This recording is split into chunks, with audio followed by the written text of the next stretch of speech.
Sudah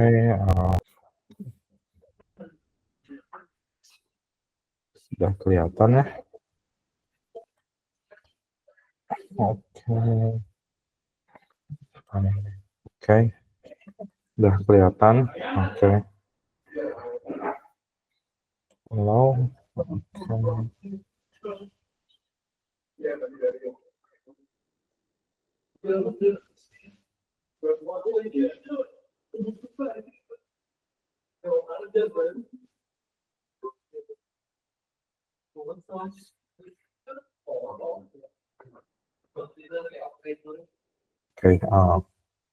Oke, pada kesempatan kali ini kita akan membahas tentang kontainer atau kontainerisasi.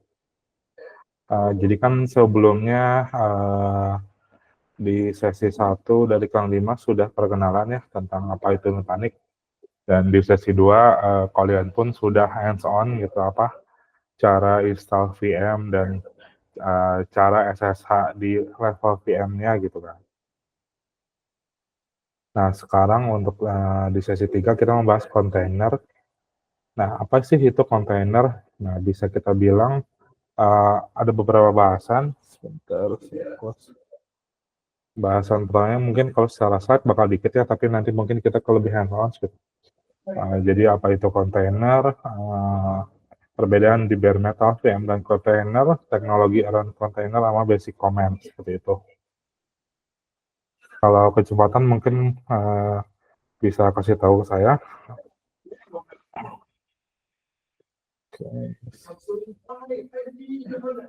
Nah, apa itu kontainer? Nah, istilahnya kontainer ini adalah sebuah software atau unit software yang dimana semua dan dependensinya disatukan. Jadi disatukan dalam sebuah kontainer, kita bilang kontainer ya, yang akhirnya misalnya aplikasi yang kita buat itu bisa running di komputer manapun lah gitu, walaupun misalnya environment-nya beda ataupun misalnya OS-nya beda, dia tetap bisa running gitu. Nah, filosofinya itu sebenarnya kontainer itu bisa kita bilang kalian bisa lihat kayak kapal barang, yang kapal kontainer yang gede-gede gitu, ini kita anggap yang kotak-kotak kecil biru adalah kontainernya gitu. Jadi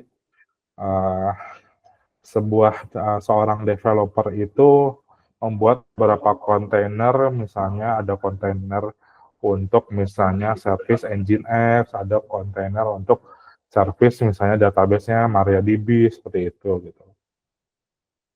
Jadi intinya adalah sebuah teknologi lagi ya, sebuah teknologi yang baru yang diadopsi dan bisa dibilang ini sangat bermanfaat mau misalnya kalian skala kecil gitu, karena memungkinkan kalian bisa kayak secara saya pribadi itu bisa explore beberapa tools gitu tanpa harus misalnya uh, install semua dalam satu VM gitu.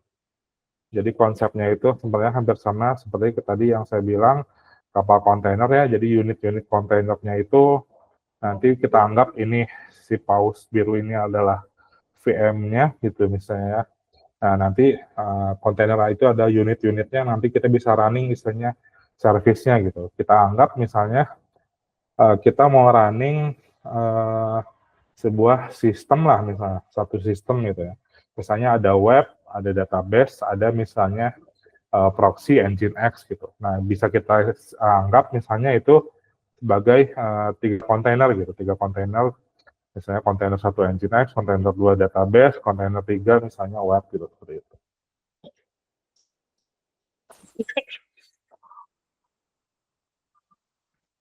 Nah, utamanya yang harus kalian paham sebenarnya di sini ya, gitu apa perbedaan di sisi apa itu bare metal, apa itu virtualized, apa itu containerized. Gitu. Kalau zaman dulu sebelum misalnya bisa dibilang muncul apa virtualisasi sama containerisasi itu kan banyak, mau misalnya kita bilang enterprise ya, misalnya enterprise itu dalam menjalankan aplikasi itu as is gitu. As is itu dalam artiannya kita anggap misalnya dia punya hardware nih misalnya ya. hardware 8 core, 8 GB RAM misalnya, terus misalnya 80 GB SSD misalnya gitu kan. OS-nya misalnya Linux, Ubuntu gitu. Nah, dia punya dua aplikasi nih, aplikasi A, aplikasi B gitu. Dan misalnya MySQL gitu. Nah, dengan si pola bare metal ini sebenarnya bisa aplikasinya banyak, tapi ribetnya itu kalau misalnya portnya sama gitu. Kita anggap misalnya aplikasi satu membutuhkan MySQL yang misalnya versi 5,6 nih misalnya, sama kan di 3306 gitu. Dan misalnya aplikasi 2 butuh juga MySQL tapi versi 8 gitu kan. Nah, berarti kan mungkin kita sebagai seorang developer harus mikirkan bahwa, oh ini karena dua-duanya port 3306 misalnya kan, aplikasi satu, aplikasi dua, jadi di bare metal kita kan harus misalnya ngebedain gitu. Oh ya udah misalnya kita ubah nih port misalnya di aplikasi 2 untuk MySQL-nya, jadi misalnya port 3307 gitu. Kalau misalnya aplikasi satunya 2 mungkin nggak masalah ya bare metal, tapi kan kita mikirnya di sisi enterprise ya, bahwa misalnya dengan bare metal ini nggak enaknya itu pertama. Kedua, boros resource dalam artian ya misalnya udah punya hardware kayak gini, misalnya tadi 8 core, 8 GB RAM ya gitu. Ternyata aplikasi kita hanya ngonsum misalnya satu core, misalnya 1 GB RAM gitu. Dan itu pun nggak full 100% CPU usage gitu kan. Nah itu kan istilahnya di sisi enterprise itu inginnya kan ada return on investment-nya gitu kan, pengembalian misalnya hasil imbal balik misalnya udah invest nih ke hardware, masa malah makin boncos misalnya gitu kan. Makanya muncullah virtualisasi gitu, di mana ada hypervisor gitu. Kalau contohnya di Nutanix ini, oke sebentar ya, azan dulu mungkin saya stop dulu. Kita stop dulu supaya enak, nanti kita lanjutnya sebentar. Oke, kita lanjut ya. Jadi seperti yang tadi saya bilang bahwa kalau bare metals ini kekurangannya kalau misalnya portnya sama ya kita butuhin 2 MySQL kan berarti kita nggak bisa harus assign misalnya satu MySQL 5,6, yang kedua MySQL versi 8 gitu kan. Berarti kan yang versi 8 harus dikeluarin misalnya bukan port 3306 gitu kan. Nah, setelah dari bare metal muncul virtualisasi. Nah, virtualisasi ini kan ada pembantunya sebenarnya hypervisor ya. Gitu. Jadi kita anggap uh, apa? Kita anggap misalnya kayak Nutanix ini kan dia ada Nutanix hypervisor gitu kan, di mana nanti kita sebenarnya bisa buat virtual mesin gitu.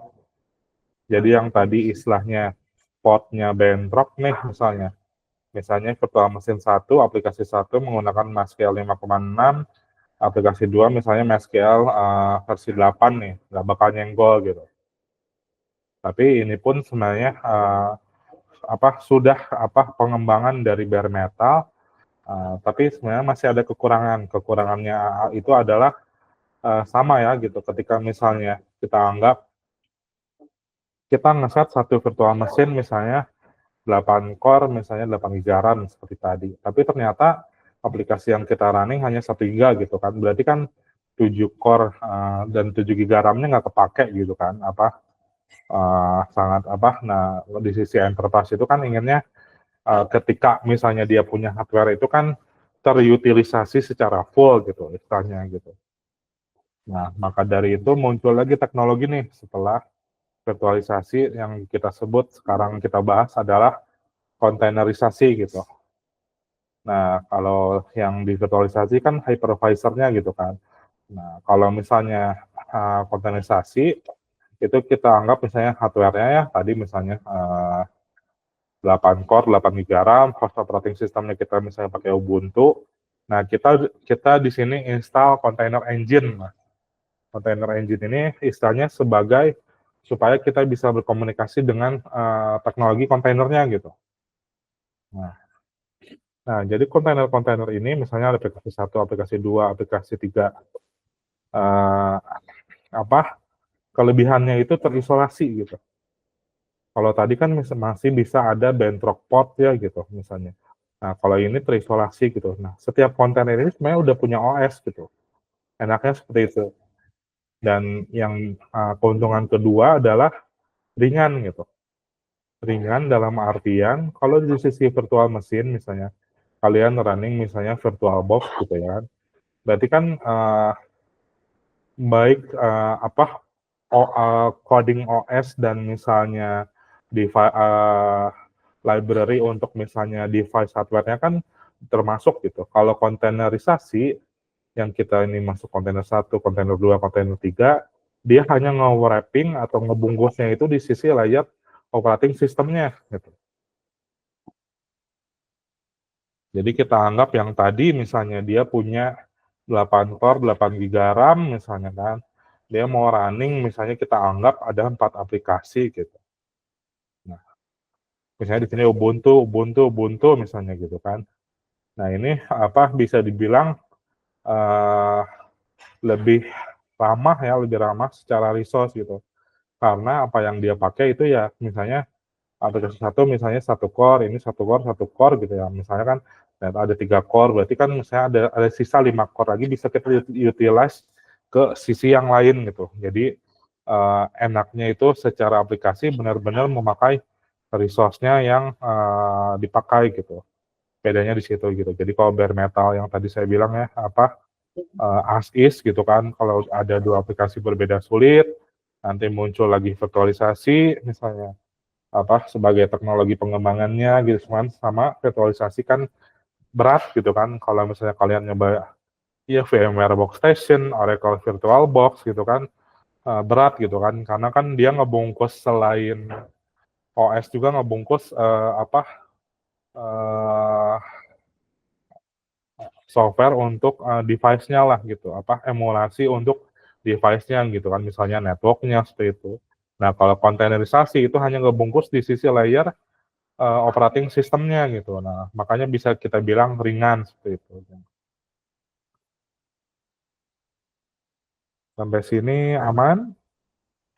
Oke, supaya saya tahu ya attention kalian nggak buyar, coba klik tanda satu di komentar. Oke, sip, masih semangat. Oke, good.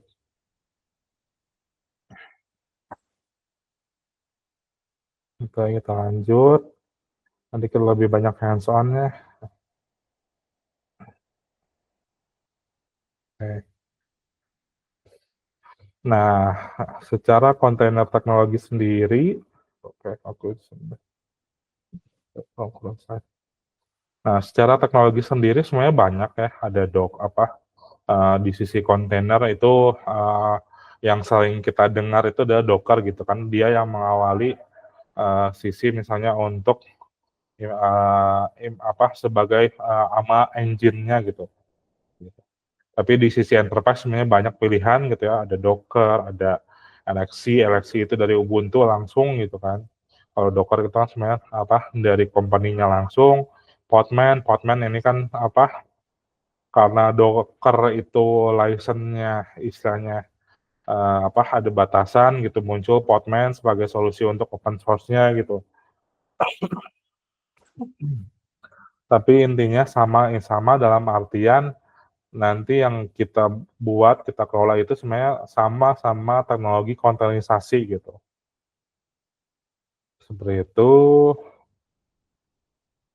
Nah, ini contoh-contoh Docker Basic Command, ada Dockeran untuk nge-running-nya, ada Docker PS untuk misalnya ngelihat kontainernya, ada Docker Stop, ada Docker Rename, Docker Start, Docker Log. Oke, sekarang kita masuk ke, paling dari sini dulu ada pertanyaan dulu nggak? Sebelum kita masuk ke sisi, hands on. Ketik 2 kalau aman.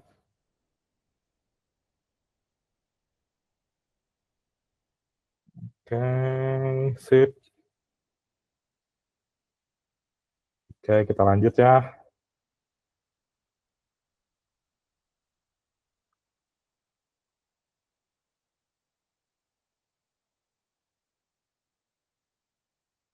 Sama seperti kemarin, kita akses lagi VPN yang udah kalian masing-masing punya. Kalau misalnya kalian belum punya, silakan masuk ke sini dbn vpn.xlabs.annex.com. Ntar saya stop dulu. Terus misalnya thx poc 331 user ini sebentar yang belum ada. Nah ini kan usernya untuk nanti untuk username-nya ya. Usernya ganti kan ada 20, ini passwordnya sama seperti kemarin. Oke, kalau udah ada, saya searching lagi, kita login bareng, kita connect bareng-bareng.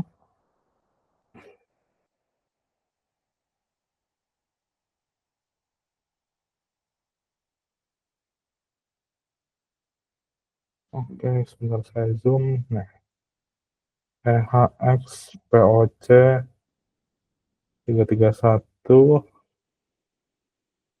user, saya pakai user 2 ya. Password.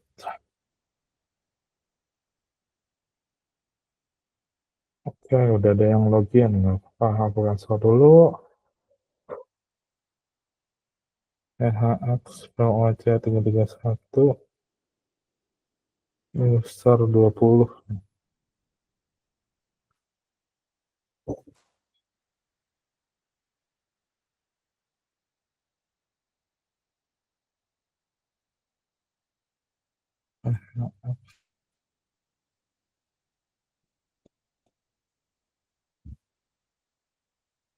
User 15 nota next password.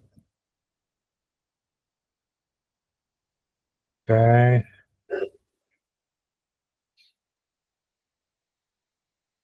ini kita start.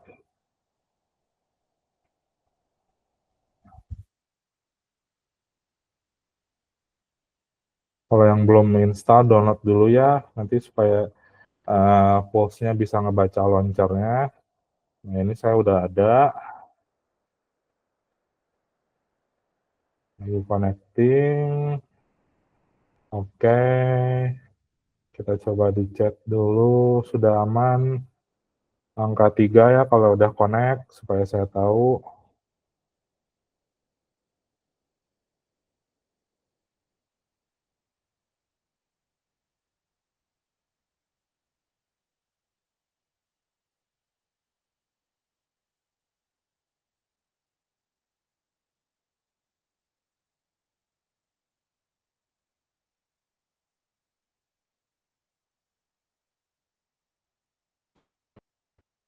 Oke, sip. Nah, kita kan udah masuk di sini. Sekarang kita masuk sama ke Prism Central lagi yang kemarin. 10.38.103.39. Saya copy lagi kalau misalnya di grup masih susah. Sama ini. Passwordnya sama ya, Nutanix password.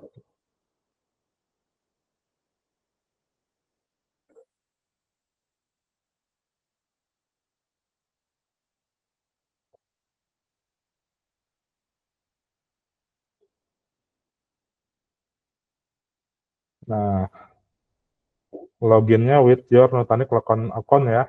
Kalau misalnya nanti tadi dia ke set login with your company ID, kita klik yang login with your Nutanix account. Kita masukin ini admin. Nah, passwordnya sama, Nutanix password.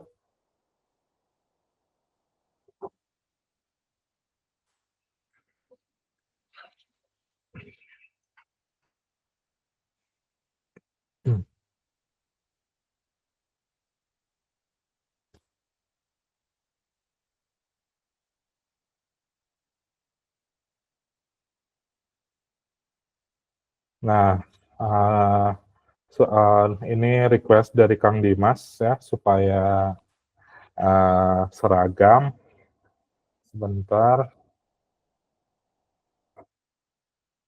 kalian cari yang namanya template Rocky, klik dulu di sini, nanti pilih clone.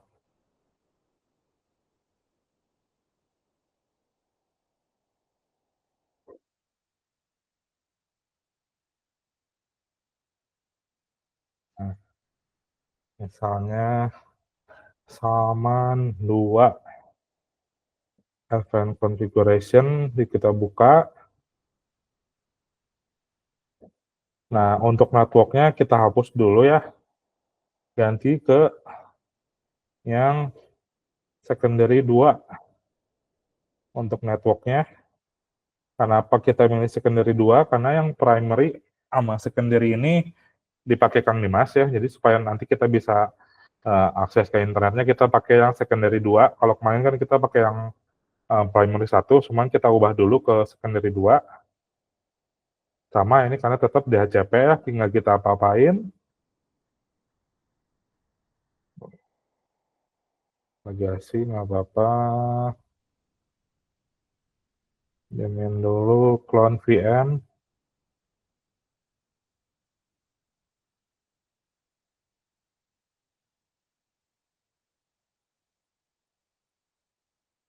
Nah ini Salman 2 udah muncul.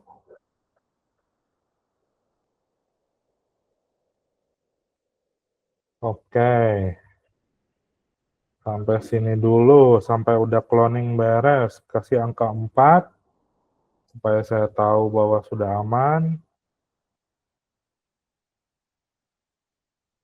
Sampai cloning dan network subnetnya kita ganti ke secondary ya. Secondary 02 yang tadi yang terakhir, supaya nanti kita bisa connect.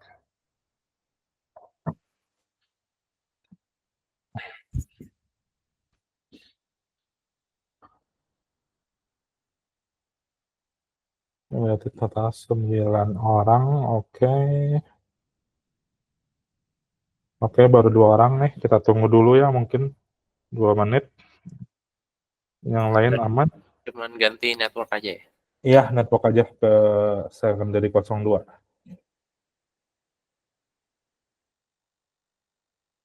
Oke, yang lain, 7 orang lain bisa kasih angka 4 supaya saya tahu kalian juga mengikuti.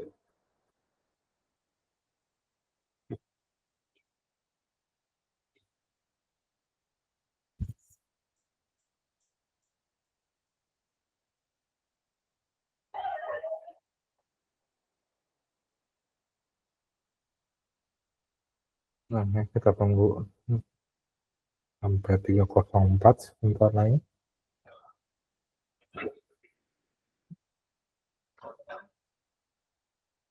Oke, 5 orang lagi bagaimana? Udah aman? Cloning dan ganti networknya.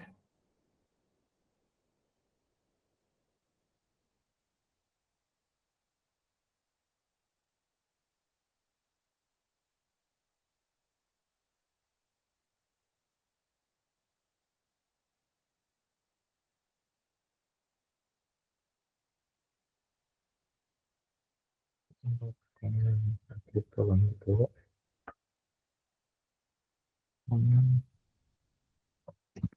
Nah, kalau sudah kita jalankan,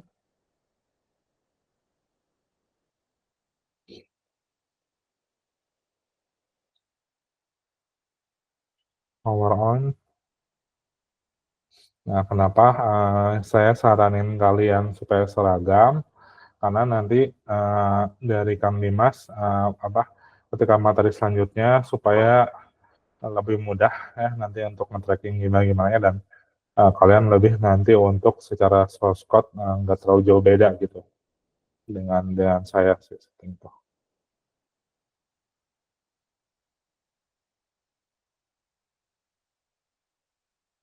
Oke, kita nyalain ya tadi.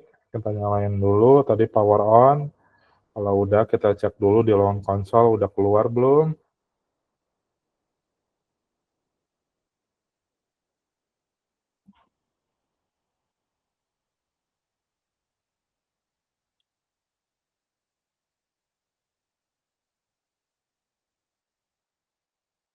Oh, sorry. Oke. Wait, sebentar, sebentar.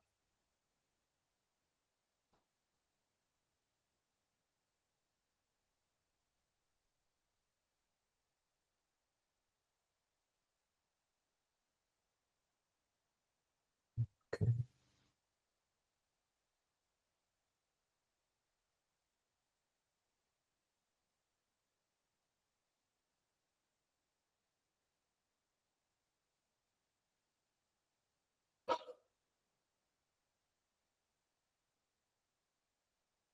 Yes, Mark, channel yang lalu di PM is great. Sorry. Sebentar.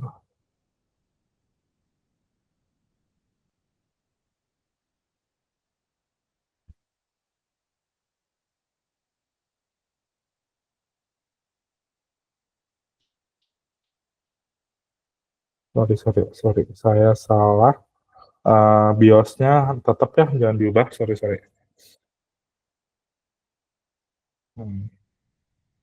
Template. Jadi kalau kalian sama kita ini one lagi. One.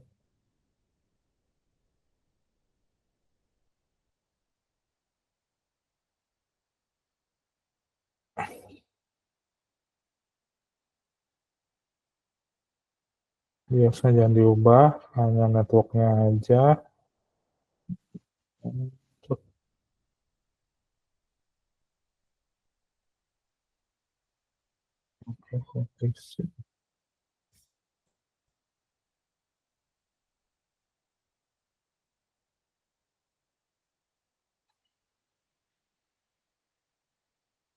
Oke, sama 2 udah.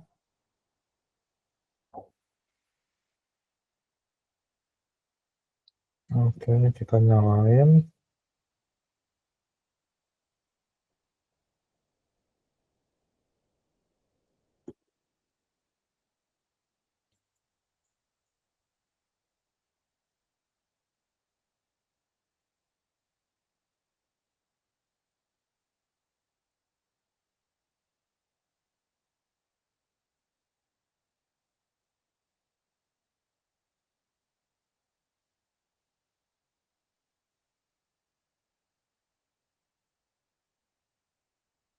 Udah jalan. Yang udah jalan, oke, sip. Yang udah aman sampai nyala, kasih angka 5, supaya saya tahu bahwa sudah aman. Oke, 4 orang lagi aman. Oke, sip. Nah, kita lebih ke SSH-nya ya. Jadi kalian ingat IP-nya. Oke, sebentar saya kasih kalian. Usernya itu admin, passwordnya itu password. Oke.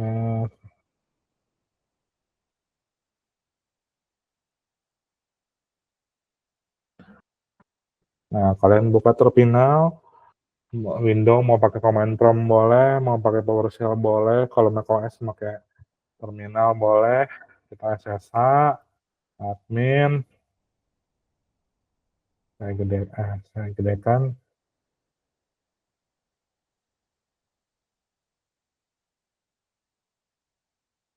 Enter, yes, password.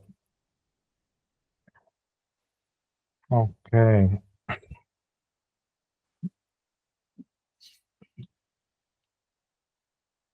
Nah, agak balik ke PPT bentar. Nah, utamanya,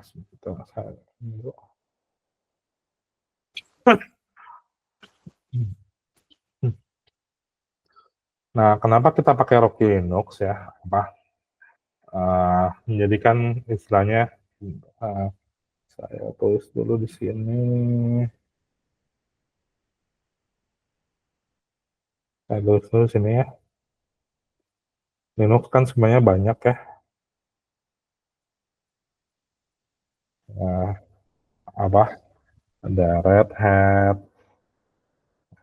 Hat Enterprise, ada Debian, ada Ubuntu gitu kan, ada CentOS. Gitu. Nah, apa? Kalau misalnya uh, ini kan istilahnya Nutanix membandel semuanya gitu kan, membandel semuanya untuk bisa jalan di atas Nutanix. Kalau kita misalnya pakai Red Hat Enterprise, berarti secara tidak langsung kan harus ada license lah yang ditanam. Sama pun kayak Debian, sebenarnya Debian open source, cuman kan kalau supportnya berbayar gitu. Nah, biasanya kan sebenarnya dua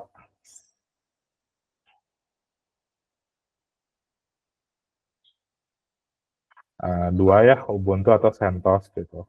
Nah, dulu sebelumnya Nutanix pakai CentOS. Cuman karena CentOS sama Red Hat di supportnya habis, akhirnya muncul nih kan di dunia Linux itu muncul Rocky Linux gitu. Akhirnya dari Nutanix adaptasi menggunakan Rocky Linux gitu sebagai ISO-nya gitu. Makanya nanti pun kita setelah VR nanti kita buat kontainer dan nanti kita nextnya mungkin dari Kang Dimas belajar Kubernetes pun nanti base-nya kita pakai Rocky Linux. Gitu. Oke, saya lanjut.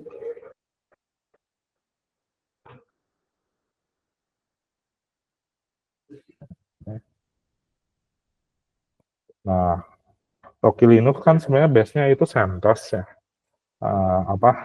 CentOS itu kan sebenarnya pakai YAM update, YAM install seperti itu kan. Nah, tapi dari Rocky Linux sendiri sebenarnya disarankan pakai package manager baru namanya DNF.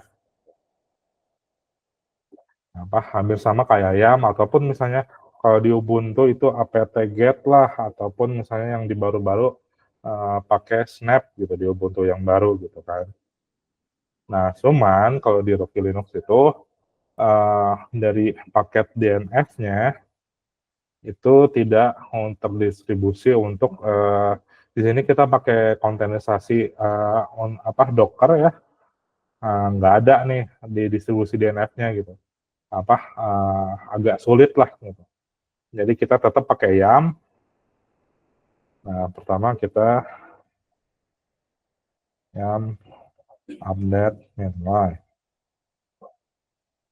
Oke, sudah dulu YAM update mainline.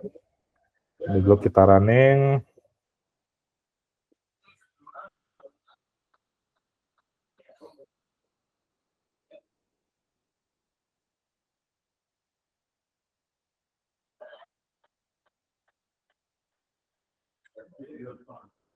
Nah, sini.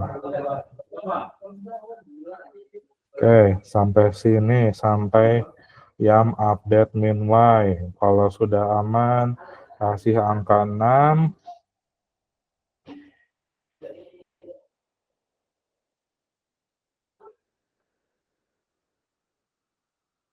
Yang lain baru 2 orang.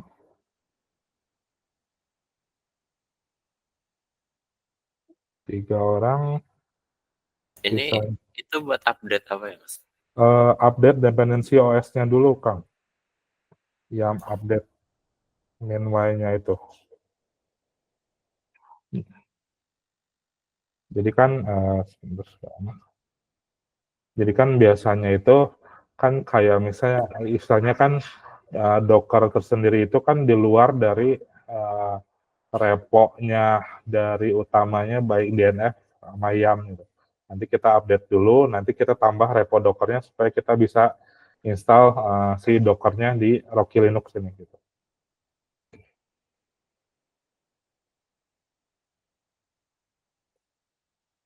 Oke, saya chat lagi ya. Ada 5 orang lagi, bagaimana aman? Udah jadi 10 orang ya, sip. Baru 5, oke.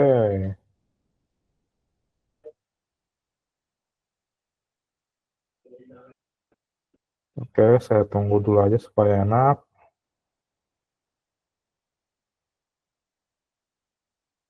Saya tunggu 2 menit ya sampai 3.16.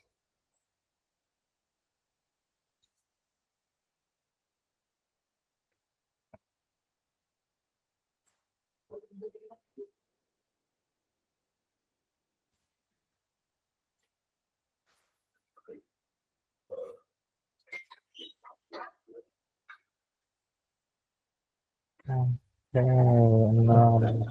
Oke, sip. Oke, sip, sip, sip, sip.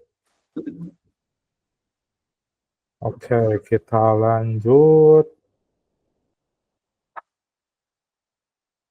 Saya kasih skripnya. Tolong jalankan satu-satu.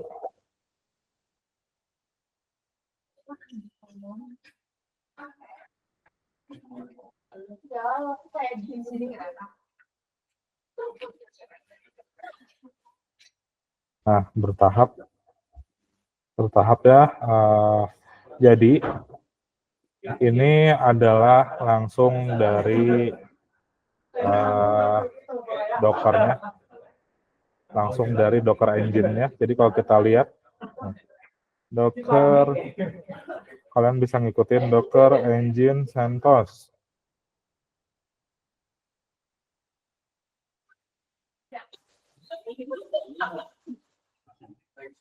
Nah, kalian bisa ngikutin yang ini nih. Sudo yum install, sudo config, sudo yum ini. Oke, kita bareng-bareng aja. Yang saya kasih sama sudo yum install.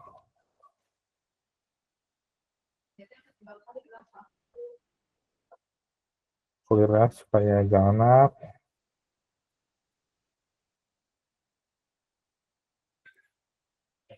Oke, komplit. Nah, kita rambah reponya, repo Dockernya.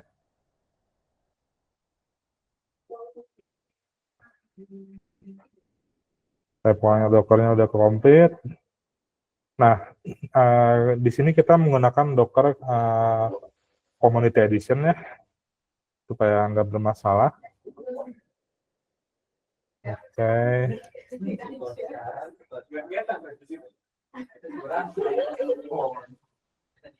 Nah, ini beberapa instalasi yang ada. Jadi dia base-nya itu adalah Containerd, engine yang running untuk Docker-nya. Kita install sekitar totalnya itu instalasinya 400 mega, total yang di-download itu 104 mega. Kita download. Yes.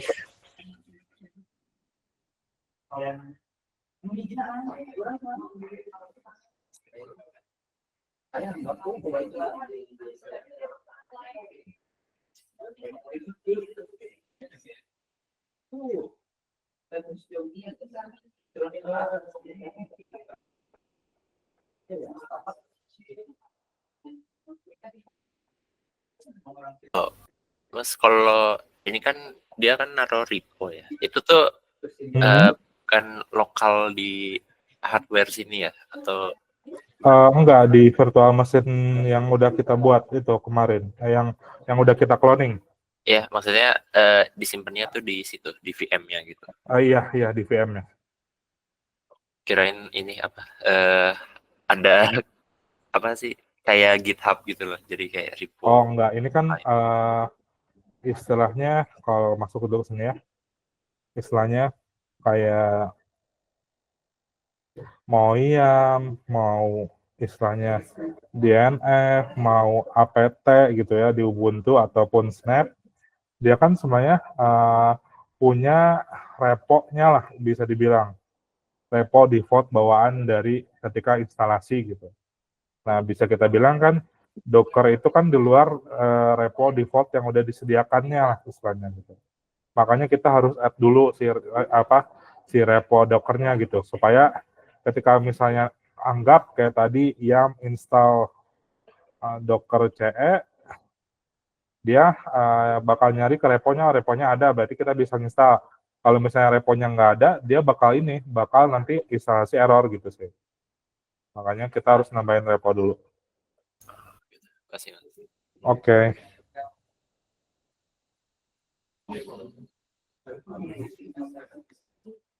Oke, kalau udah yang sampai install Docker Engine, Containerd sama Docker Compose, kasih angka 7 supaya saya tahu kalian sudah aman. 1, 2.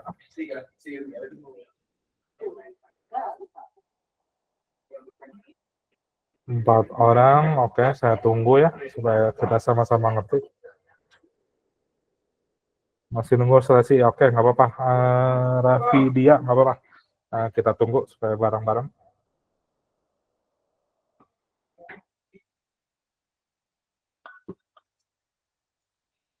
Sebentar, saya ke WC dulu ya. Yang lain, apakah udah aman? Oke, Kang Raffi. Yang lain 5 orang lagi, apakah udah aman?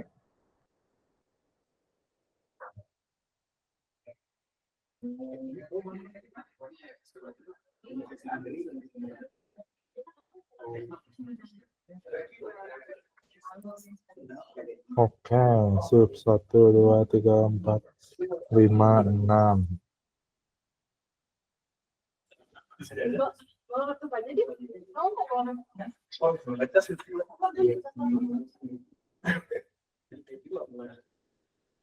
Sip, kita lanjut ya.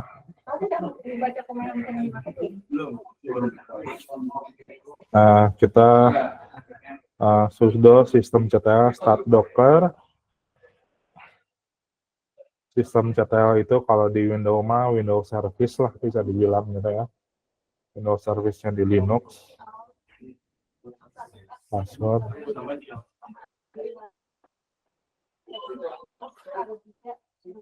Nah, ada tambahan supaya kita nggak usah pakai sudo.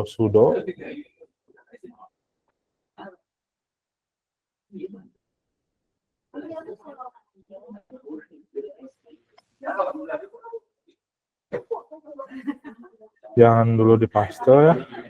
Jadi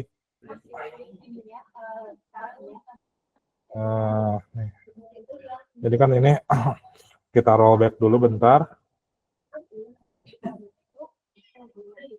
Di sini kan kita udah instalasi YAM util-nya ya di sini. Nah, udah YAM util, di sini kita config repo-nya. Akhirnya kita di sini download Docker Community Edition-nya. Ya udah download. Dan akhirnya kita restart sudo systemctl start Docker gitu. Nah, kita sekarang nge-running yang tadi, yang pertama.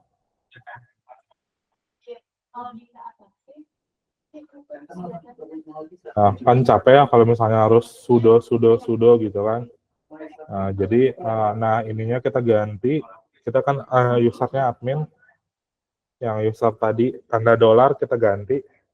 Jadi sudo usermod.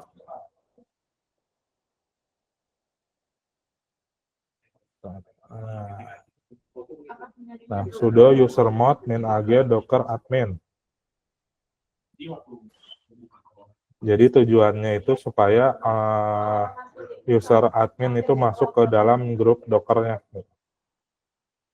Nah, udah itu kita new grp docker.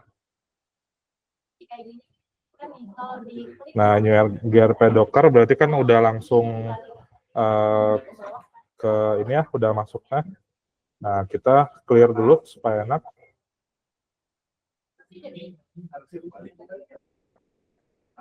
Nah, kita bisa coba running docker run hello world.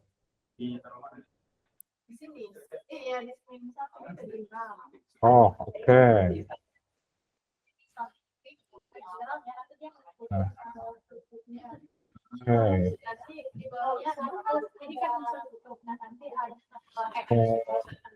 Dan dokter gini aja. Dokter, sorry, karena kena limit. Dokter pool, hello, world. Oke. Oke, supaya enak. Bentar, kita buat. Kita buat dokter. Oke, sampai tadi grup. Kalau yang udah sampai grup, kasih tahu, kasih angka 8. Yang udah sampai grup, new GRP dokter, oke.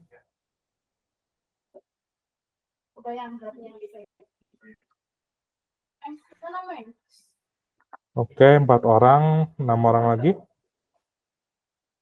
Supaya saya tahu. Kalau kita pun perlu nyari referensi nggak nih? Kalau yang buat kita,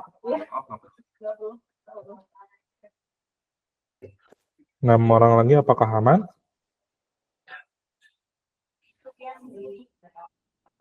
Di sini kalau dibuat dinamis, kalau yang itu udah ditentukan. Oke, sip.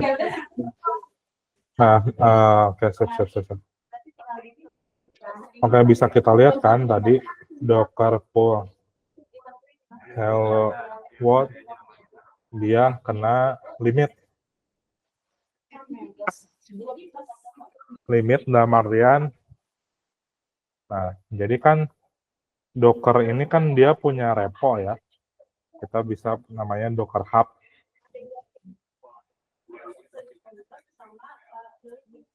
Nah kalau misalnya kita nggak login itu biasanya kena limit, makanya itu. Jadi kita buat dulu aja sementara ya supaya nanti VM kita bisa nggak masalah. Kita sign up dulu aja. Di sini saya pakai temporary email aja supaya gampang. Sorry. Tem email sebagai percobaan. Bisa ditambahin sama manual gitu. Kalau ini kan udah ditentukan, kalau ini harus dari default itu. Nah, ini kita tuh bisa nambahin ya, ada yang Kalau misalnya kalian mau pakai email dari Telkom, silakan.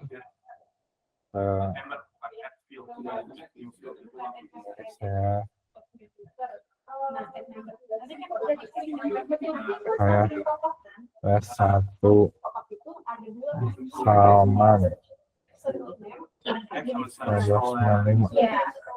itu search apa belum?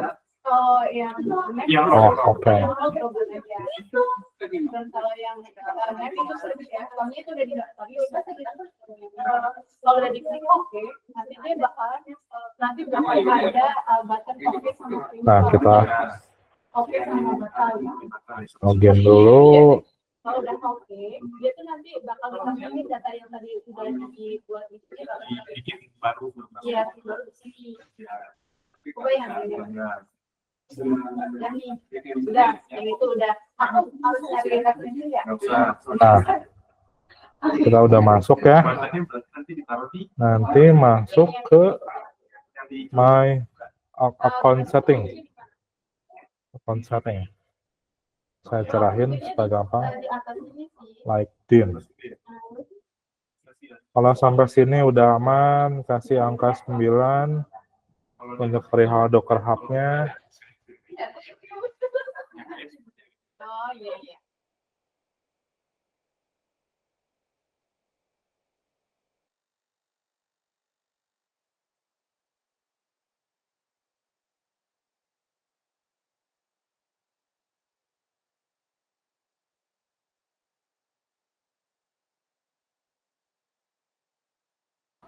Yang lain 9 orang lagi apakah aman?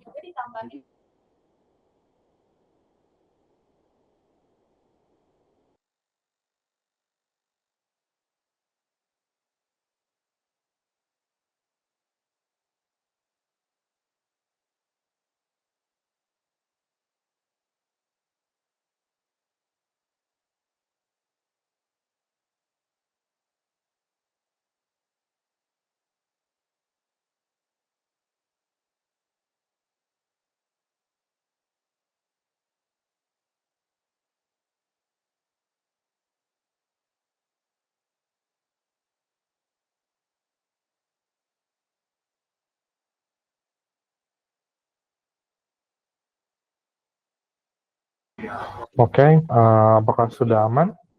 Yang lain selain Kang Kaisar? Ada Kang Maximus, ada Kang Raihan, Kang Andri, Kang Rafidia. Ya. Apakah sudah aman untuk register ke Docker Hub-nya? Tapi kalau misal Supaya nanti kita bisa coba untuk Kalau pakai Google tuh passwordnya otomatis kebuat, jadi iya passwordnya nanti otomatis itu kan pakai SSO single sign on. Tapi nanti kita butuhnya semuanya akses token dari Docker-nya sih. Taruh di sini. ya Berarti jadi Oke, saya tunggu ya sekitar sampai 3:35. ya.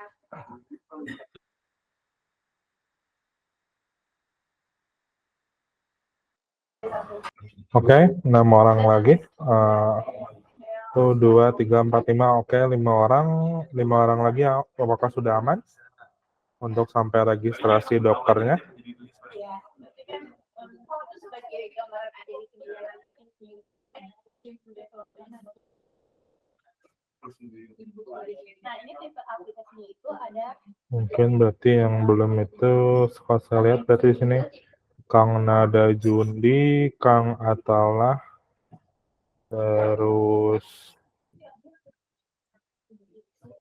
Kang Kaisar, Kang Aji Fareza.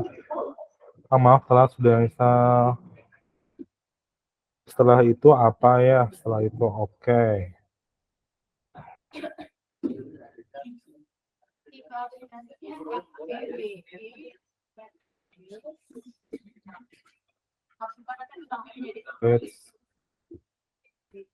Kalau udah itu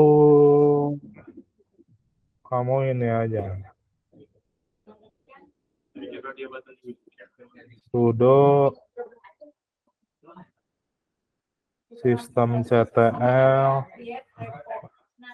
Yang ini juga start Docker. Itu ini dulu. Sorry. Sudo.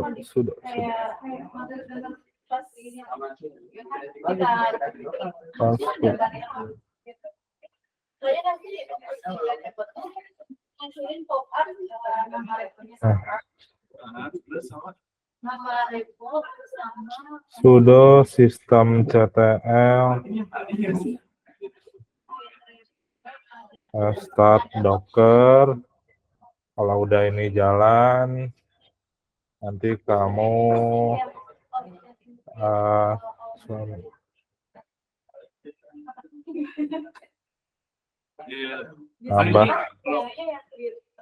nambah usernya. Nah, kayak gini.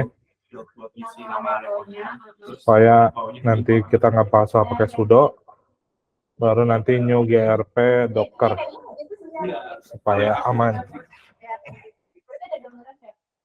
Supaya nanti kebaca si user adminnya di grup docker. Sampai sini. Setelah udah itu nanti kita buat kalian akses docker ya. Nanti register misalnya. Ini saya contoh aja. Oke, kita lihat lagi chat. Gimana, udah aman yang lain? Kang Atahala. Terus kenapa ya harus dimasukin grup admin si Docker? Emang nggak bisa aja? Oke. Sebenarnya kan dari Dockernya itu bisa 2 mode ya. Bisa 2 mode. Ada mode root, ada mode rootless. Nah, kalau mode root, mau kita running apapun, mau misalnya Dockeran, tetap harus depannya sudo. Kita tambah sudo. Itu hal pertamanya. Nah, tapi kalau misalnya kita harus gini harus seperti ini kan sebenarnya agak riskan dalam artian bisa juga kan kadang misalnya kalian masuk dulu misalnya ke Berarti aku tutup buat Kadang ada orang yang misalnya dia ingin sudo dulu supaya root, baru dockeran gitu. Nah, secara implementasi itu sebenarnya tidak baik gitu. Running langsung seperti itu gitu. Makanya disarankan Dockernya itu running secara rootless, di mana user yang udah kita buat itu dimasukin, misalnya user yang sudah kita buat dimasukin ke grup Docker misalnya gitu. Istilahnya best practice-nya lah seperti itu. Gimana lebih amannya nanti seperti ini gitu. Ketimbang misalnya kan harus sudo terus gitu ya. Gitu. Di situ sih cakupannya. Jadi best practice-nya lebih baik si Docker ini ketika misalnya mau Dockeran seperti itu, mau running kontainernya lebih baik itu rootless gitu ketimbang nanti harus root. Nah, bedanya di situ sih. cuma satu doang. Ya, ini siap kita. Oke, sudah aman. 1, 2, 3, 4, 5, 6. Kang Nada Judi udah aman. Kang Nada Judi. Sampai sini.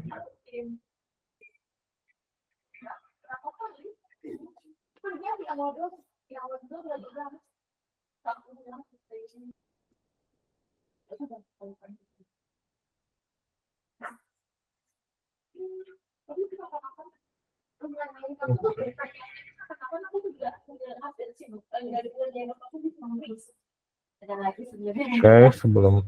Nah, sambil lanjut aja ya. Nah, kita utamanya hanya perlu personal access token, kita klik. Oke, dia butuh verify. Isinya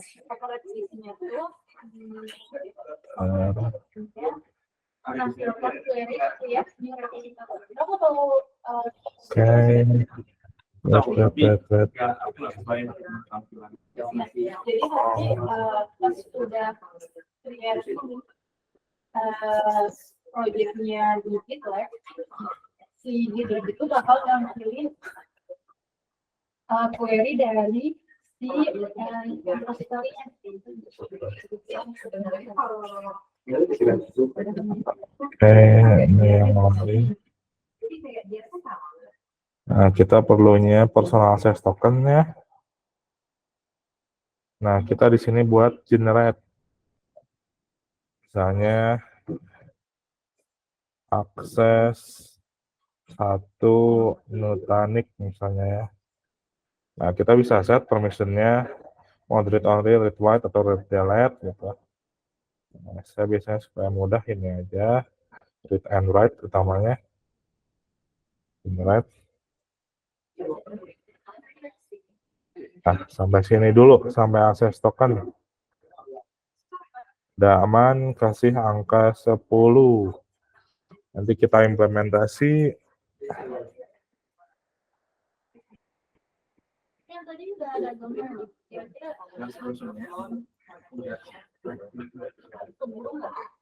Oke, kita kasih break dulu ya.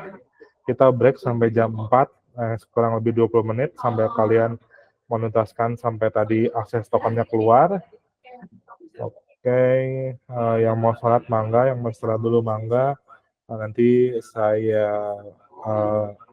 kita mulai lagi jam 4.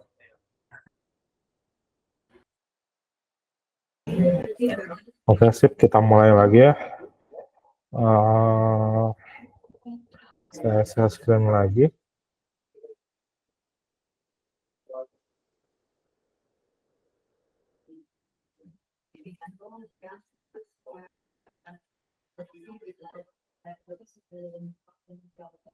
Sudah kelihatan. Oke, sip. Nah, tadi kan kita buat personal access token ya. Nah, kita copy. Karena kan tadi kita kena akses limit ya, kalau misalnya untuk nge-pull image-nya. Allah Akbar.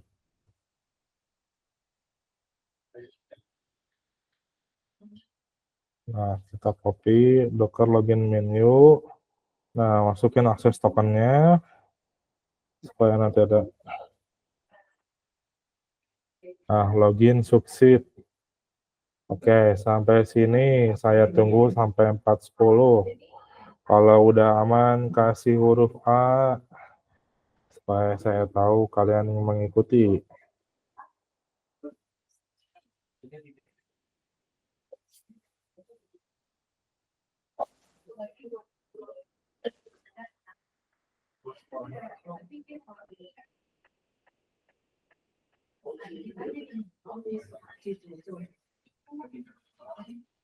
Mas, kalau di tadi kan di mana ya? Di akses tokennya dibilang kan password from enter akses token. Itu saya Iya.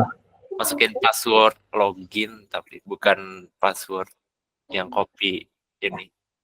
Oh, beda-beda. Kalau login kan sebenarnya hanya VM. Kalau ini kan akses token yang di generate sama Docker supaya nanti kita bisa apa?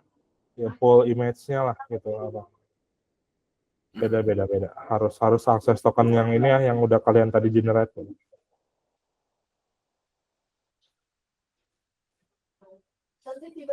Nah, ini saya ambil contoh ya. Jadi kan sebelumnya banyak ya pola secara bisa dibilang framework lah atau engine-nya itu banyak.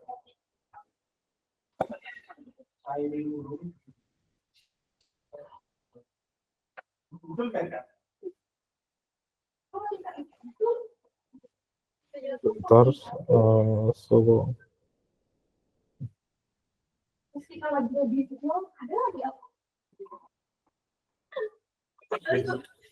kan frameworknya ada LLC, ada Docker, ada Podman gitu kan. Cuman emang kita fokusnya ke Podman, ke Docker aja dulu. Tapi nanti selebihnya bakal sama gitu. Selebihnya bakal sama gitu. Ketika misalnya pakai Podman, sintaksnya mungkin beda ya, tapi secara teknologinya bakal sama. Nah, ini supaya kalian mengerti di sisi Docker engine-nya itu sebenarnya apa sih gitu. Jadi bisa kita lihat, kita kan udah proses instalasi ya, instalasi Docker Community Edition-nya gitu. Nah, secara tidak langsung sebenarnya Docker daemon-nya udah ada nih, yang tadi kita sudo sistem CTL start Docker-nya di situ kan. Nah, untuk nge-running sebuah kontainer, istilahnya dia tetap membutuhkan istilahnya image, namanya image gitu. Nah, image macam-macam gitu. Kalau misalnya saya ambil contoh Docker Hub.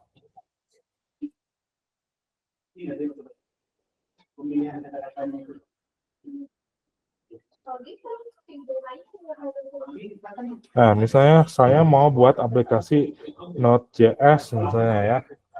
Aplikasi Node.js misalnya. Nah, kita bisa ambil nih base Node.js-nya misalnya. Base Node.js yang ingin kita pakai seperti itu. Jadi base-nya itu adalah image gitu. Nanti kita pakai container image. Contohnya kita mau coba Ubuntu nih, misalnya kita ingin tahu nih Ubuntu 2204 kayak gimana gitu ya misalnya. Kita pakai Ubuntu. Nah, repositorinya bisa dibilang kayak GitLab atau GitHub-nya lah. Nah, tadi Docker Hub-nya ini gitu. Registrinya itu kita sebut Docker registrinya lah gitu. Nah, nanti di sisi klien ada beberapa komen yang bisa kita buat. Pertama Dockeran untuk kita nge-running-nya. Docker pull, kita nge-pull image-nya doang. Docker build.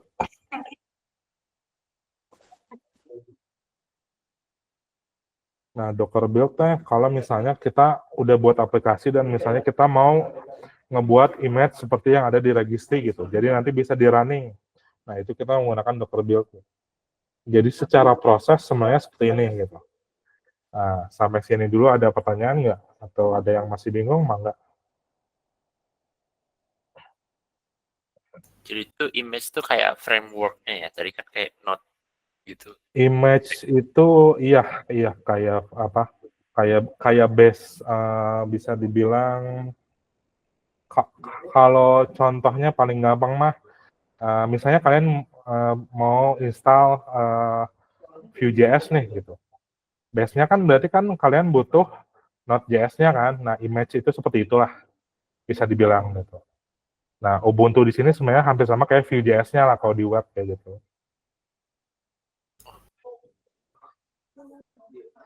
Yang lain aman? Ada pertanyaan? Kalau aman, mungkin kasih angka B ya, supaya saya tahu kalian aman. Sebentar, saya ada chat dulu.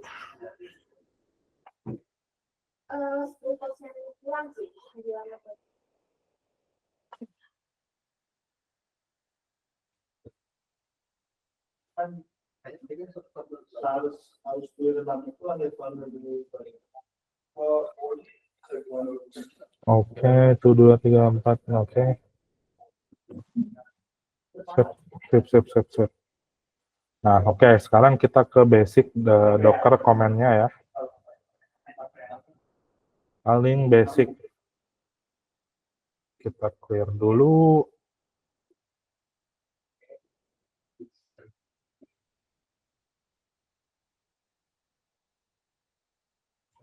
Bentar.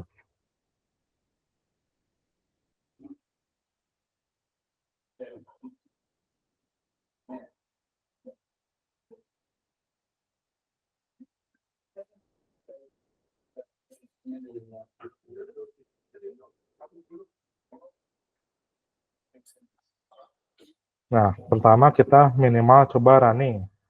Running basicnya itu adalah Docker run.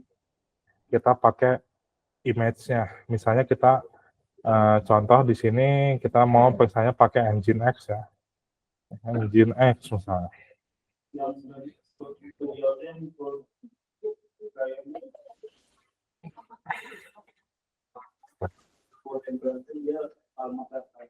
Nah, Nginx. Kalau misalnya kalian nulis kayak gini doang, kayak Docker pull Nginx, dia akan ngambil versi terakhir, hampir sama kayak gini, image-nya itu. Tapi misalnya kalian butuhnya, kita anggap misalnya Nginx pull ya, misalnya contohnya. Kalian butuhnya bukan versi Nginx terbaru misalnya.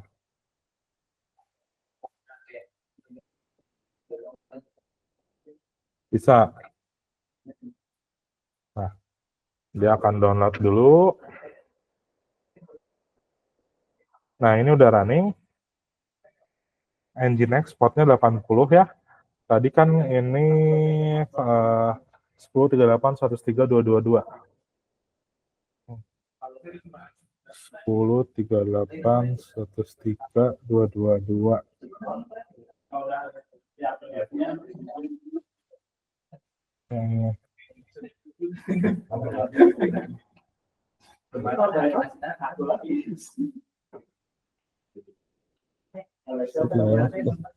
Oh, kayak nggak mau di Chrome. Kalau ada kalian pakai Firefox, karena security di Chrome lumayan ini ya, dia mengharuskan HTTPS. Ntar kita pakai Chrome, pakai Firefox.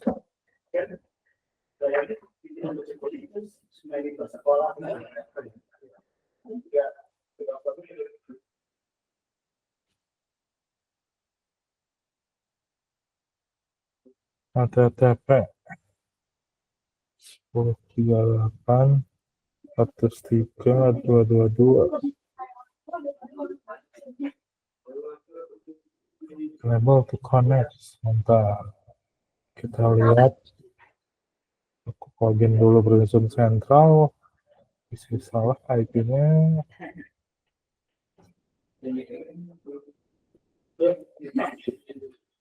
Password.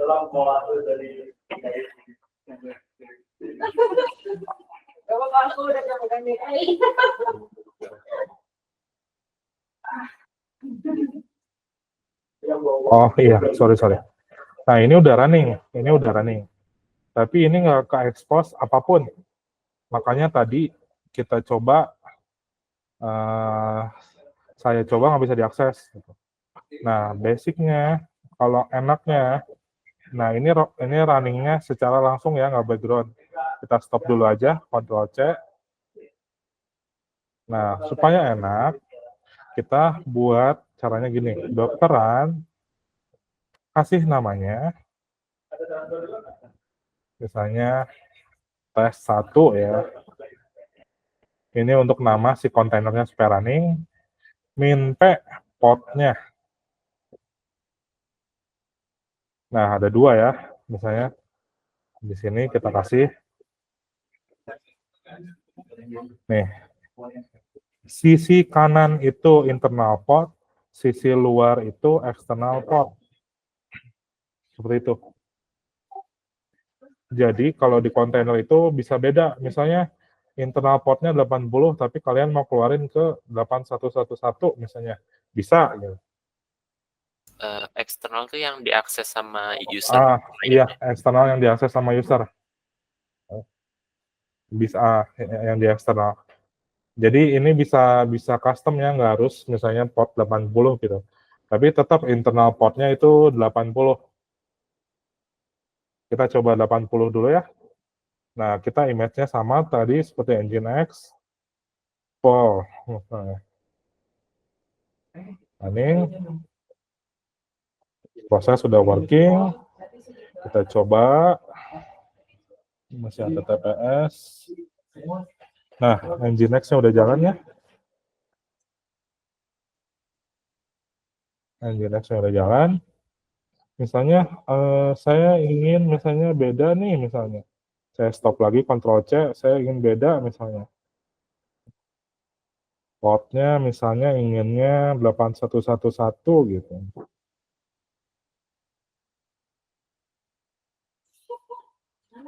Oh, oke, sebentar. Kita kasih nama beda dulu.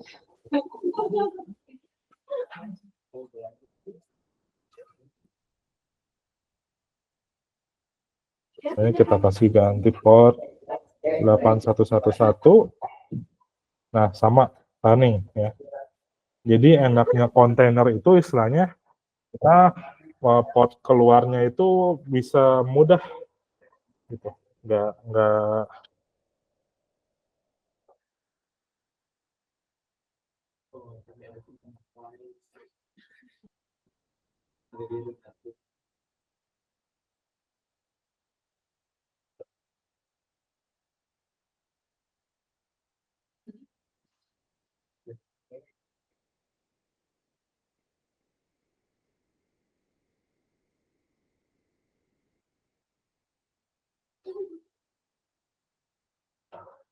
gitu.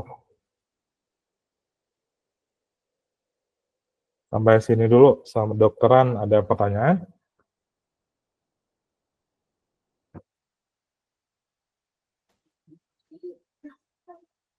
2,5 jam.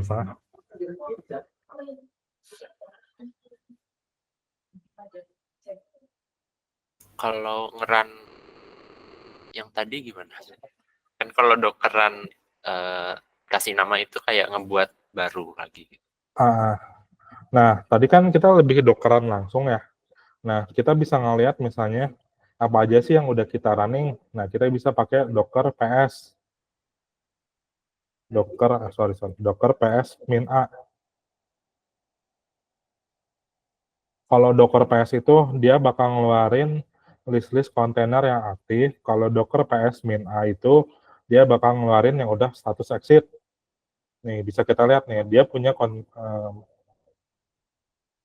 ini coba saya zoom. Nah, ini enak lah. Dia punya kontainer ID, image-nya apa, created-nya kapan, exit nih.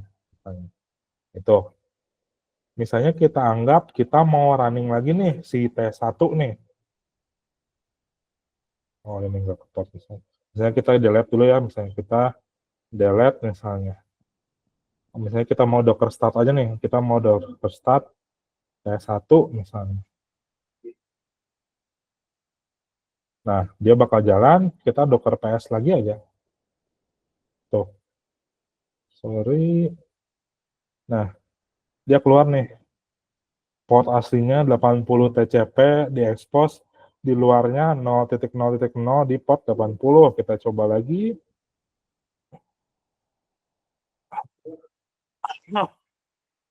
Jalan. Gitu. Jadi kita bisa pakai Docker start gitu. Tapi kan itu, sorry, itu redundant ya. Jadi saya stop dulu Docker. Docker untuk stopnya Docker T1. Nah, paling enak untuk Dockeran yang kayak tadi ya, minnya misalnya T3, min P misalnya 8222, misalnya port 80, Engine X, gitu. Kalau gini kan dia tadi semuanya udah running, tapi nggak running secara background kan. Nah, kita sebenarnya hanya tinggal nambahin dengan kita kasih parameter min D. Min D tujuannya supaya dia langsung running di background. Tuh, dia hanya ngeluarin ID ketika dia running. Kita lihat nih misalnya statusnya Docker PS misalnya. Tuh, up 6 second di port 8222. Gitu. Kita coba lagi. Kalau misalkan yang start tinggal tambahin min D juga. Iya. Nah, 822 udah jalan gitu. Seperti itu sih. Jadi kalau misalnya kalian, kalau misalnya kita nggak kasih min D, kalau misalnya nanti Ctrl C di terminal itu bakal stop dia si prosesnya gitu. Jadi kan kalian bisa lihat gitu. Ini beberapa ada yang stop, ada yang jalan ya gitu. Sisanya kan semua exit gitu. Nah, seperti itu. Nah, seperti ini nih. Sisanya exit gitu. Makanya enaknya kita tinggal kasih aja min D gitu. Jadi Dockeran, kasih namanya apa, min D untuk running background, kasih min P, misalnya portnya udah apa, baru image-nya seperti itu. Nah, kita mau ngehapus nih misalnya, saya mau ngehapus yang udah exit, misalnya kontainernya tinggal docker rm min misalnya T2, T1, misalnya priceless, Dubinsky. Nah, berarti sekarang yang kita punya hanya ini doang gitu. Yang tadi 3 ini udah terhapus gitu. Sampai sini dulu, ada pertanyaan? Kalau yang Dockeran yang min D, yang tes 3 itu di stop, terus di run lagi itu bakal ke background lagi ya? Iya, bakal ke background lagi. Oh, jadi min D itu cuma bisa kalau baru pas initialize ya, nggak bisa Iya, kayak udah iya, bikin iya. T1 terus. Iya, betul. Jadi min D itu sebagai parameter untuk running supaya Dockernya dia running background. Tapi kalau emang untuk misalnya Docker stop, itu untuk stop, Docker start dia emang hanya nge-start si Dockernya lah, Docker engine-nya gitu. Seperti itu gitu.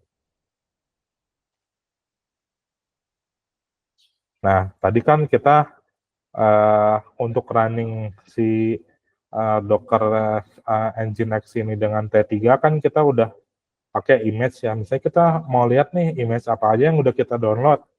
Ya, kita bisa pakai Docker images in A. Tuh. Ini 2 yang kita download.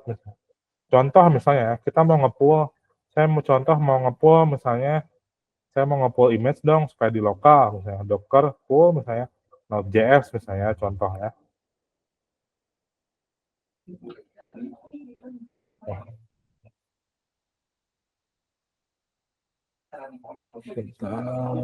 Kita lihat Node.js.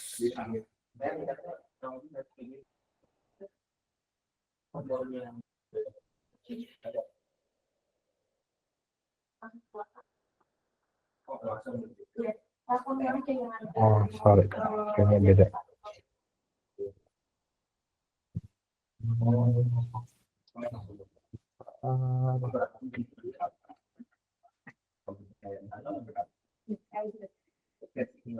Not, oh oke, sorry, salah. Docker pull node, oke. Docker, tadi kita lihat ya, image yang udah kita punya, misalnya kita ingin, saya mau nge-pull Node.js terbaru dong, nah, kita pakai Docker pull node.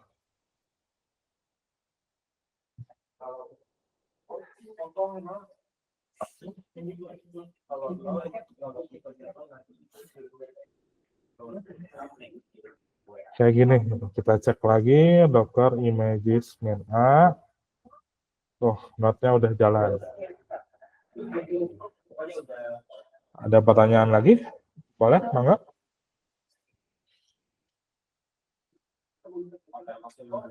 Kalau kita anggap aman, kasih angka C, huruf C di komentar. 23. Oke, berarti 11 orang nih yang ikut, oke. Ya. 5 orang, sisanya 6 orang, apakah aman? Bisa kasih huruf C di grup supaya saya tahu kalian mengikuti juga. 2, 3, 4, 5, 6. Oke, sip.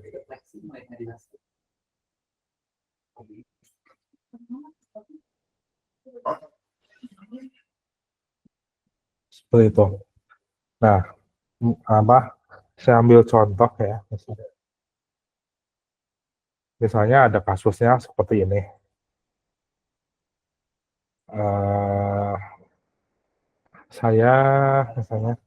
Saya ingin coba misalnya Ubuntu 2204 misalnya dengan Python misalnya, dengan install dengan update terbaru gitu ya. Ini bisa juga. Contoh pertama, kalau tadi kita lihat Docker PS kan, ini kan running. Gimana sih kita lihat dalamnya Docker ini? Kalau untuk secara log, kita hanya tinggal Docker log T3. Nanti keluar lognya. Aduh, konten. Kita bisa kasih parameter, misalnya Docker log main follow, supaya nanti dia ngikut gitu. Ketika misalnya kita ngehit, misalnya 822 ya. Tuh, dia nanti keluar lagi lognya, jadi dia nggak stop lognya. Itu. Nah, itu secara log si kontainernya. Nah, misalnya kita ingin akses dalamnya si kontainer kayak gimana sih? Kita pakai namanya Docker exec. Docker exec execute ya maksudnya. Supaya saya enak.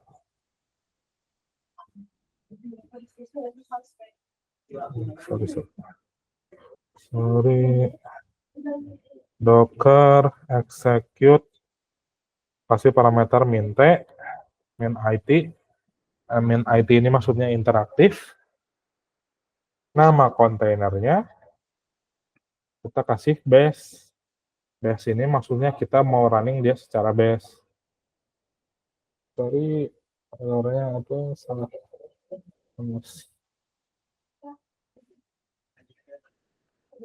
Oke.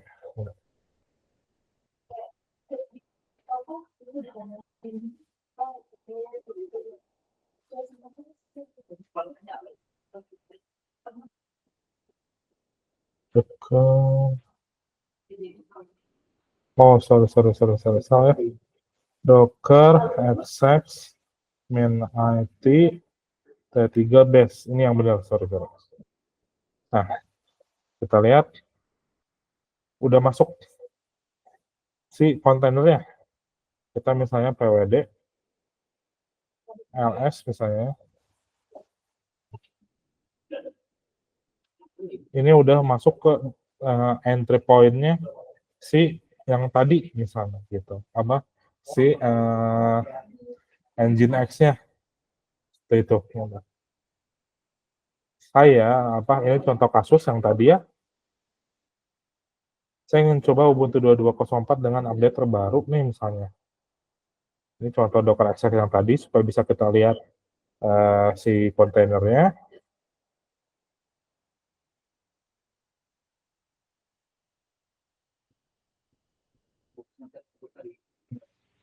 Wait. Nah, kita juga bisa langsung Docker Exec NIT misalnya. Sorry. Docker run NIT misalnya Ubuntu base-nya gini lah. Jadi dia bakal running secara interaktif. Tuh. Ini udah di dalam Ubuntu. Misalnya kita mau apt-get update contohnya ya. Tuh. Ini di dalam kontainer. Misalnya saya mau install apt install nano gitu. Bisa. Ini udah di dalam kontainer seperti itu. Jadi yang tadi saya bilang ya bahwa dengan sistem kontainer memudahkan kalian, contoh seperti kasus saya ini adalah pertama membuat kontainerisasi aplikasi itu jadi lebih mudah gitu. Kedua, kalau misalnya kalian ingin coba trial and error ya kayak tadi misalnya Ubuntu 22.04 atau Ubuntu latest misalnya. Kan kalau biasanya kan kita harus install via virtual machine gitu kan, VirtualBox ataupun VMware Workstation gitu kan lumayan capek juga kan. Kalau dengan kontainer lebih gampang gitu. Karena biasanya sama gitu di situ sih yang lumayan keunggulannya gitu. Nah, kita Docker PS lagi. Tuh. Ada pertanyaan dulu sampai sini?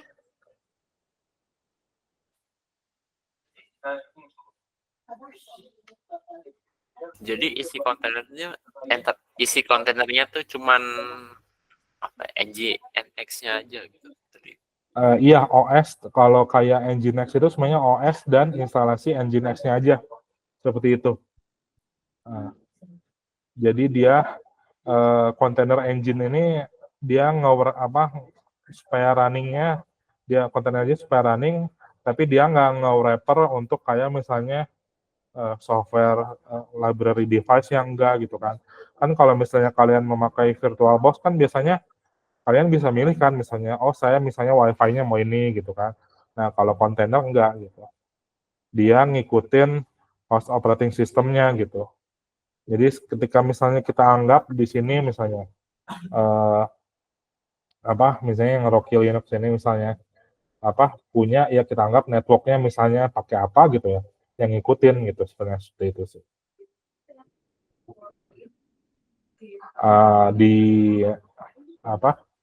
Di tabel data juga udah kita udah base container ya. Jadi mau sistem aplikasi misalnya saya ambil contoh misalnya supaya anak. Nih, saya pakai Excalidraw.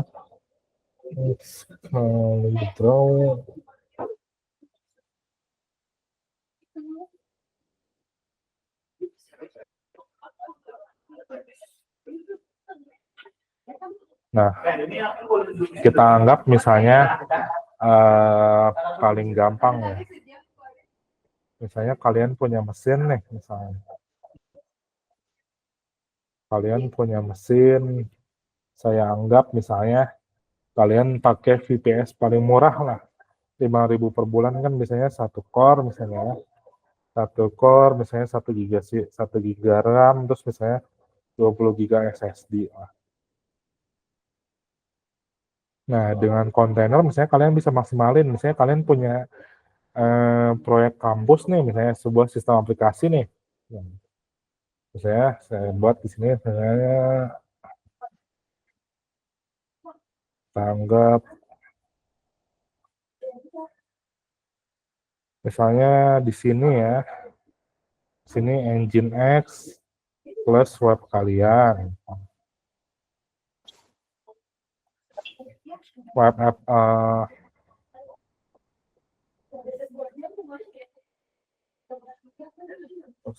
sorry.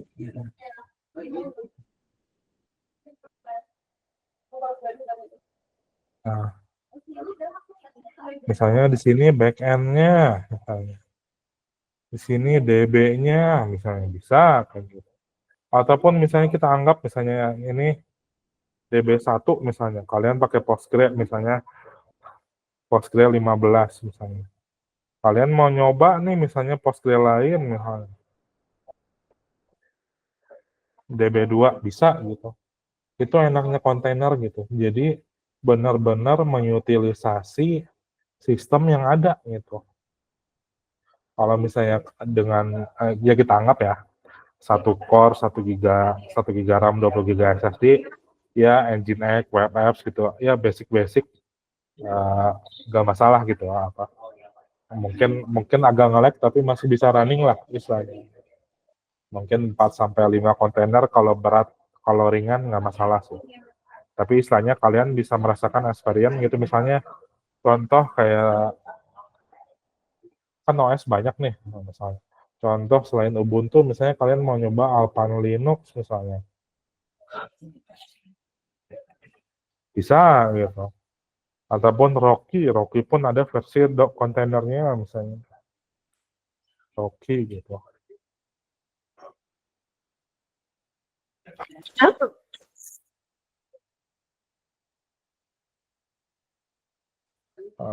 Kayak gitu sih apa enaknya gitu.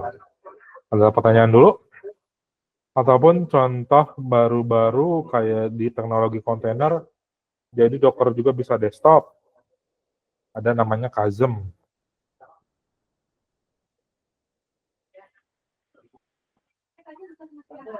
Jadi misalnya kalian ini seorang cyber security analyst nih, misalnya kita anggap ya. Gitu. Kita anggap misalnya kalian cyber security analyst, oke. Yang ingin misalnya, saya ingin coba misalnya environment yang terisolasi gitu misalnya. Bisa.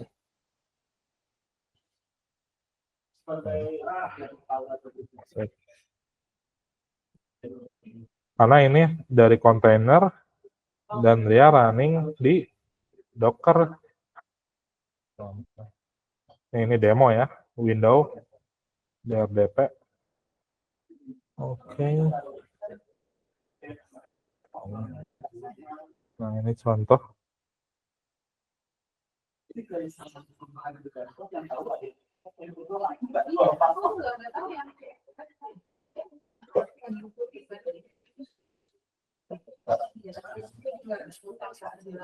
Jadi teknologi kontainer itu, tuh, ini Windows tapi dalam kontainer.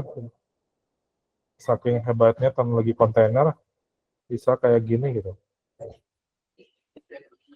Jadi nggak hanya yang tadi saya bilang di awal ya, hanya teknologinya ini, tapi semakin ke sini berkembang gitu. Framework misalnya yang running di atas kontainer gitu. Contoh Chasm gitu, apa?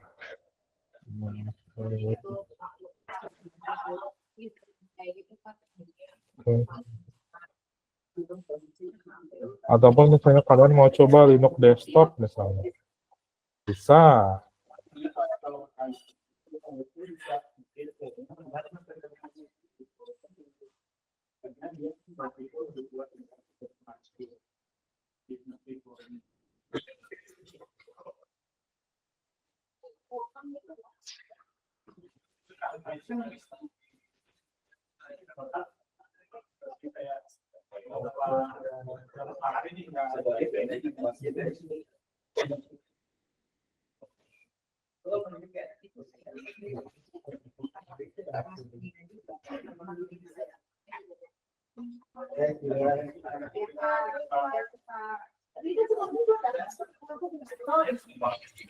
Kayak gitu, jadi kontainer memungkinkan ya hal-hal yang seperti ini gitu.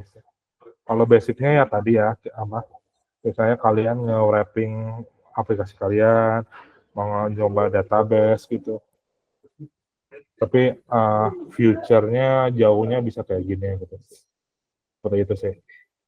Ada pertanyaan dulu, Mangga?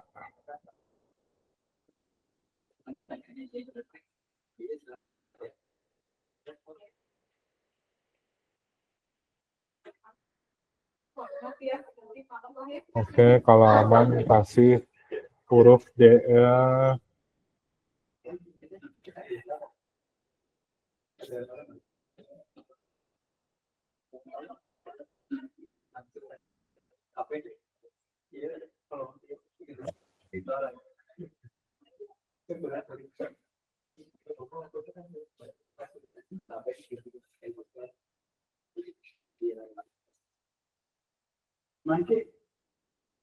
Oh, berarti ini ya kontainer tuh dia ini yang saya lihat di custom ya, pas saya lihat spesifikasinya itu tuh dia kayak make apa nih ada 24 CPUs gitu kayak make satu cluster gitu. Iya, sama kayak dia karena dia runningnya Docker ya, sebenarnya bisa Docker, bisa cluster. Kalau Docker kita bisa anggap misalnya kamu udah nyiapin misalnya satu VM dengan misalnya 30 core untuk running Wasm bisa kayak gitu juga. Ataupun misalnya multi VM itu juga bisa di Kasm-nya kayak gitu. Jadi eksplorasi di bidang kontainer itu sebenarnya semakin banyak gitu. Contoh ya kalau kayak saya kan data engineer nih di tim big data gitu kan, kayak misalnya contoh misalnya kayak di Docker Hub misalnya Docker Hub lagi misalnya misalnya saya males menginstal Python satu-satu misalnya cari aja misalnya image Jupyter Notebook misalnya saya ingin coba belajar misalnya tentang data science misalnya. Misalnya saya ingin contoh pakai yang data science notebook karena semua stack-nya udah ada. Ini kita lihat di dokumentasinya.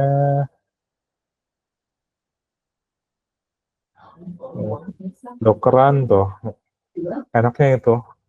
Jadi ketimbang istilahnya kalian ya misalnya install di VM satu-satu, pip install gitu ya, ternyata versinya gagal misalnya kita anggap use case-nya data science gitu ya, misalnya pip install misalnya, ataupun Python install versi berapa ribet gitu, mendingan pakai kontainer sih lebih mudah gitu. Opportunities-nya banyak sih di bidang kontainer dan saya pun secara pribadi pakai pisang gitu karena mau coba-coba misalnya saya ingin buat custom image yang bisa baca GPU itu pun bisa. Saya mau misalnya buat scheduler misalnya yang running di atas kontainer bisa gitu. Jadi lebih memudahkan lah bisa dibilang gitu. Ketimbang yang ya ini ya misalnya gitu. Jadi limitnya itu sebenarnya lebih ke sisi seberapa besar VM yang kalian buat lah. Tapi nanti ada teknologi lagi dari kontainerisasi, karena kan ini masih base VM-nya, nanti kan dari Kang Dimas bakal lebih eksplorasi setelah kontainerisasi. Ternyata kan kalau Docker itu lebih running satu VM lah istilahnya gitu kan. Misalnya misalnya jadi satu cluster ya, nanti kalian ngobrolnya lebih ke A8S gitu, Kubernetes gitu. Jadi misalnya yang kita anggap misalnya ambil contoh kita anggap misalnya kalian ada 2 mesin misalnya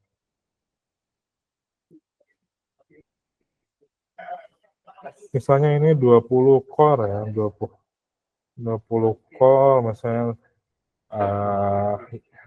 yang minimalnya misalnya paling gampang gini lah